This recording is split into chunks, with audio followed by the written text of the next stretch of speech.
మానవ జీవితమే ఒక మహాభారతం, అది మంచి చెడుల రెంటి నడుమ నిత్య ఘర్షణం. అందుకని ఇక్కడ చూడండి, ఖాండవము అర్జునుడు గాంచు కాలమందు, ఎప్పుడో అర్జునుడికి ఈ 20 ఏళ్ళు దాటని రోజుల్లో ఖాండవనాన్ని దహించినప్పుడు, పరువులెత్తిన ముసలి సర్పమును, అప్పుడు అర్జునుడి బాణాల దాటికి తట్టుకోలేక పరిగెట్టింది అశ్వసేనుడు అనే సర్పం. అది కదా నువ్వు చెప్పే నాగాస్త్రం. ఎవడికి తెలియదట, తోక తెగిన పాము. తోక ఉన్న పామే అర్జునుడిని ఏం చేయలేదయ్యా, తోక లేని పాము ఏం చేస్తుందయ్యా? తోక లేనప్పుడు పాము కోతి రెండు దండగ, తోక ఉంటే మనిషి దండగ. అందుకని పరువులెత్తిన ముసలి సర్పమున వెంట తొడగినంతన వివ్వచ్చుడు అడలిపడునే. ఇక్కడ తొడగినాడవు కాబోలు విడువవలదు అని అన్నారు కవి గారు. ఎందుకంటే ఆయన కొంచెం ఆ నాగాస్త్రం వేస్తుంటే చెప్పినట్టుగా చెప్పారు. దాని సందర్భం కాబట్టి కొంచెం మార్చాం. మరి ఈ సందర్భంలో అప్పుడే ఇంకా ప్రయోగించలేదు, ప్రయోగిస్తానని చెప్తున్నారు కాబట్టి కొంచెం మార్పు. తొడగినంతనే వివత్సుడు అడలిపడుని. ఈ దీనిలో నువ్వు అలాగా కర్ణ శరణు శరణు, మనం మాకు రాజ్యం వద్దు, ఏమొద్దు, మేము అడవులకు వెళ్ళిపోతాం, వదిలిపెట్టుకో అంటాడా? ఏమమ్మాయకుడు అయ్యా అని ఆ మహాకవి యొక్క ప్రయోగ నైపుణ్యం, ఆ బుద్ధి నైశిత్యం, ఆ వాడితనం చూడండి, క్రొవ్వాడితనం జాషువాది. అబ్జనాభుడు గరుడ వాహనుడు సొమ్ము, గొప్ప చమత్కారం ఇది. నువ్వేమో పాము బాణం వేస్తావు, అక్కడ ఉన్నవాడెవరు? ఆ వీరుడు వదిలే రధికుడు. సారథెవరు? కృష్ణుడు. ఆయన ఎవరు? శ్రీ మహావిష్ణువు. ఆయనకు వాహనం ఏంటి? గరుత్మంతుడు. గరుత్మంతుడు రోజుకో 100 పాములు తింటాట. పురాణాలు చదువుకోలేదా? 100 పాములు రోజుకో 100 పాములను ఆహారంగా తీసుకునేవాడు వాహనమైన శ్రీకృష్ణుడు అక్కడ ఉండగా నీ పిల్లపాము వాడిని ఏం చేస్తుంది? అయితే ఇది పిల్లపాము లేదా ముసలిపాము. వయసు పెద్దది కాబట్టి ముసలిపాము, ఎప్పటిదో పాతది. తక్షకుడు కుమారుడు కాబట్టి పిల్లపాము. ఏమిటి చేస్తుంది?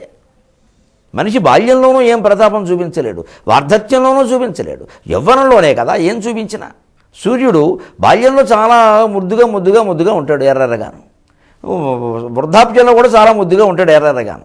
అసలైన ప్రతాపం అంతా మధ్యాహ్నం వేళ చూపిస్తాడు. ఆదిభట్ల నారాయణ దేశ్ గారు సూర్యనారాయణ శతకంలో చెబుతారు. అక్కడ అవురా ఎర్రమతాబు బోల్కి అంటారు. బాల్యంలో సూర్యుడు చాలా ముద్దుగా ఉంటాడు, వృద్ధాప్యంలో కూడా చాలా ముద్దుగా చూడచక్కగా. అంటే మరి బాల్యంలోనే చూడగలుగుతాం, చిన్నప్పుడు పొద్దున్నే సూర్యుని చూడగలుగుతాం, సూర్యోదయం. సాయంత్రం సూర్యుని చూడగలుగుతాం, సూర్యాస్తమయం. సంధ్యావందనం కూడా అప్పుడే. మధ్యాహ్నం సూర్యుని ఎవరు చూస్తారండి? ఎలా చూస్తాం? అలాగా ఏమిటో మనుషులు కూడా బాల్యంలో బాగానే ఉంటారు. పిల్లలు చూడండి, ముద్దులు చిన్నప్పుడు ఫోటోలు చూస్తే వేరే వేద ఎలా ఉన్నాడో అని ఎంతో ముద్దొస్తూ మధ్యలో వాయిస్తూ, లేకపోతే ఏదో సైకిల్ దొక్కుతూ, లేకపోతే ఏదో తుపాకి పెట్టి నాన్న నిన్ను కాల్ చేస్తా అంటుంటే మన వాడు అప్పుడే ఎంత ఏదో కాల్ చేస్తాడు. వాడిని తర్వాత వాడు కాల్ చేస్తాడు, అనుమానం లేదు. కనీసం కాల్చుకు తింటాడు, కాల్ చేయకపోయినా కాల్చుకు తింటాడు. అప్పుడు తండ్రి నిజంగా వాడు ఏ ఆస్తి కోసమో కాల్ చేస్తా అన్నప్పుడు, ఈ చిన్నప్పుడు కాల్ చేస్తానన్న తుపాకీ పెట్టి అయ్యి బాబు వీడు దుంపదాగా నిజమే చేస్తున్నాడో అనిపిస్తుంది. మరి చిన్నప్పుడు ఫోటోలు ఉన్నంత ముద్దుగా ఉండవు పెద్ద అయ్యాక చర్యలు. నిజంగానే కాల్ చేస్తారు. మరి ఆస్తి కోసం కాల్ చేసిన వాళ్ళు ఎంతమంది లేరు? కాల్ చేయకపోతే పొడి చేసిన వాళ్ళు. తల్లినే చేశారు, తండ్రి ఏమిటండి? తల్లి తర్వాత కదా తండ్రి. తల్లినే చేసిన వాళ్ళు ఉన్నారు. దొంగ సంతకాలు పెట్టించుకుని ఆస్తులు రాయించుకుని తల్లిని ఆసుపత్రిలో చేర్పించడం. ఆ పరీక్ష ఈ పరీక్ష నమ్మా నువ్వు సంతకం పెట్టాలట, చేయకపోతే పాప ముసలావుడికి ఏం తెలుసు సంతకం పెట్టడం, అది మొత్తం ఆస్తి రాయించుకోవడం. అది ఇలా మోసం చేసిన వాళ్ళు ఉన్నారు పత్రికల్లో వచ్చి. ఎంత ఘోరమైన యుగం అండి. వీళ్ళు చిన్నప్పుడు ఫోటోలు చూస్తే మనకు ఎలా ఉంటే మా వాడు టోపీ పెట్టుకుని అచ్చం గాంధీ గారిలాగే ఉన్నాడు. మరి ఆయనేమో పాప నెత్తిమీద టోపీ వీడి జాతికి టోపీ పెడతాడు. ఇలా ఇవన్నీ చూస్తాం మనం. ఆ బాల్యం చాలా ముద్దుగా ఉంటుంది. వృద్ధాప్యం అంతే. ఒక పెద్ద ఆయన చూడండి 80 ఏళ్ళు వచ్చి చూస్తే అయ్యేమిటో ఇలా అయిపోయారు పాపం, ఏమి చేత కాకుండా పాపం అమ్మ వయసు. చేతలైన వయసులో చాలా చేశారు, మనకు తెలియదు. వాళ్ళు ఆవిడని అడిగితే చెప్తారు ఎన్ని కొంపలు కూల్చాడు. అందుకని బాదిభట్ల నారాయణ దేశ్ గారు దాన్ని సరదాగా సూర్యనారాయణ శతకం సూర్యుడితో పోల్చి అంటారు. బాల్యంలో సూర్యుడు ముద్దుగా ఉంటాడు, వృద్ధాప్యంలో వార్ధక్యంలో కూడా అంతే. మన అస్తమించే సమయంలో మధ్యాహ్నం మండిపోతూ ఉంటాడు. మనుషులు కూడా అంతే, బాల్యంలో చాలా అందంగా ముద్దుగా ఉంటారు. వృద్ధులు అయ్యాక కూడా ఏమీ చేయలేక బాగానే ఉంటారు. ఎటో పరమ పవిత్రులా అందరూ పతివ్రతలాగే కనపడతారు. మరి వీళ్ళ అసలు వ్యవహారం, వీళ్ళు 25 ఏళ్ళ నుంచి 40 ఏళ్ళలోగా చేసిన పనులు గమనిస్తే దేశానికి ఇంత ద్రోహే ఎవడన్నా ఉన్నాడా అనిపిస్తుంది అంటాడు ఆయన. అలాగే నాయన పిల్లపామును ముసలిపాము పెట్టి ఏదో బెదిరిద్దామని చూడకయ్యా, కాస్త వయసులో ఉన్న బాణాన్ని చూసుకోవటి అన్నాడు ఖచ్చితంగా అని. కర్ణుడు చూడండి ఈ మాట అనేసరికి కర్ణుడికి పౌరుషం వచ్చేసింది. ఇకంటే ఈ వాదనలో పడితే ఎప్పుడైనా సరే ఏం మాట్లాడతామో తెలియదు. సహృదయాలు సైతం పరమ కుళ్ళిపోయిన బుద్ధులైపోతాయి. అంతవరకు సహృదయులైన వాళ్ళు కుళ్ళు బుద్ధులైపోతారు ఒక్కసారిగా. ఆ నోటమ్మట ఏ మాట వస్తుందో తెలియదు, దానికి రాకూడని మాట వచ్చేసింది. కారణం ఊరుకోవయ్యా, మీ జాతి అంతా, మీ దేశం అంతా, మీ మద్రదేశంలో వాళ్ళు ముందు కళ్ళు తాగుతారట, తర్వాత చనుబాలు తాగుతారట, మీకు వావి వరస ఉండవట, అడ్డమైన పెళ్ళిళ్ళు చేసుకుంటారట, మిత్రద్రోహులట, మీరు దుష్టులట, అసలు మీ దగ్గర ఎవరైనా సొమ్ము దాస్తే మళ్ళీ తిరిగి రాదుట, గాంధార దేశంలో ఆచారం ఉండదుట, మద్రదేశంలో నమ్మకం ఉండదుట. ఎవరో అంటుంటే అనుకున్నాను కానీ నిజమే. ఎంత దారుణమైన మాట అండి ఇది.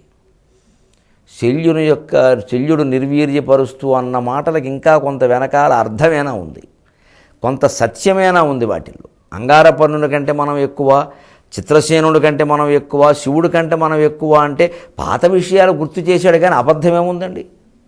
ఇది అసలు అనవలసిన మాటేనా? అసలు శల్యుడిని ఆక్షేపించడానికి ఆయన దేశాన్ని తిట్టవలసిన పని ఏముందండి ఇక్కడ, మద్రదేశాన్ని. ఇది కావాలని గోక్కోవడం ఇది. ఇక వాడు రెచ్చిపోడు. ఇప్పుడు ఎవరి దేశం తక్కువ, ఎవరి దేశం ఎక్కువ, ఎవరి ప్రాంతం తక్కువ, ఎవరి ప్రాంతం ఎక్కువ, ఎవరి కులం ఎక్కువ, ఎవరి కులం తక్కువ. అందుకే ఈ ప్రస్తావనలు ఎప్పుడూ రానివ్వకూడదు. నేను తరచు చెబుతూ ఉంటాను.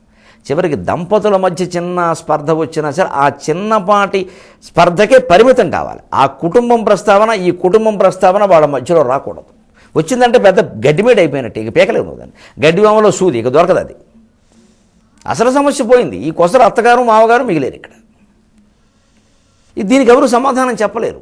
ఇప్పుడు ఆ ఇల్లాలని ఏమన్నా అంటే పోనీ వాళ్ళ అమ్మ చేసిన తప్పు, నాన్న చేసిన తప్పు, అన్నగారు చేసింది, ఈవిడెలా బాధ్యురాలు అవుతుంది? ఇవి మార్చకపోతే జరిగిపోయింది. పైగా అక్కడి నుంచి ఆవిడకి పౌరుషం వచ్చి మీ అన్నయ్య ఉంటుంది. ఇప్పుడు దీన్ని మనం మార్చలేము.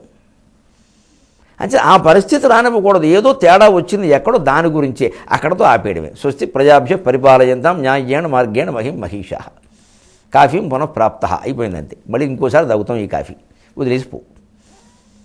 అంతేకాని కాఫీ బాగోలేదని చెప్పడం కోసం దశాపరేషాం దశపూర్వేషాం తెలా సరసవమాత్రేణ అని ఎన్ని నువ్వు గింజలు రాలిపడ్డాయో అన్ని వేల ఏళ్ళు, ఎందుకది అంత చరిత్ర? దీని ఇక్కడే మొత్తం ఇళ్ళు సహా దగ్గర నుంచి రాజకీయ సభల వరకు ఇక్కడే పాడైపోతున్నాయి. ఒక్కడేదో చిన్న మాట అంటాడు, వాడు ఇంకోటి అంటాడు, వీడు ఇంకోటి అంటాడు. ఇవన్నీ పత్రికల వారికి కాలక్షేపం తప్పితే దేశాభివృద్ధికి ఏ రకంగానైనా ఉపయోగపడతాయా? ఎక్కడ అటువంటి మాట రానివ్వకూడదు. అసలు ప్రత్యర్థుల గురించి ఒక మాట గౌరవంగానే వస్తే నష్టం ఏమిటి? ఎంత లౌక్యం అండి. గుజరాత్ వాళ్ళు ఎవరో వచ్చి మాకు గుజరాత్ వాళ్ళకి ఒక కౌంటర్ ప్రత్యేకంగా ప్రధానమంత్రి కార్యాలయంలో ఉండాలండి.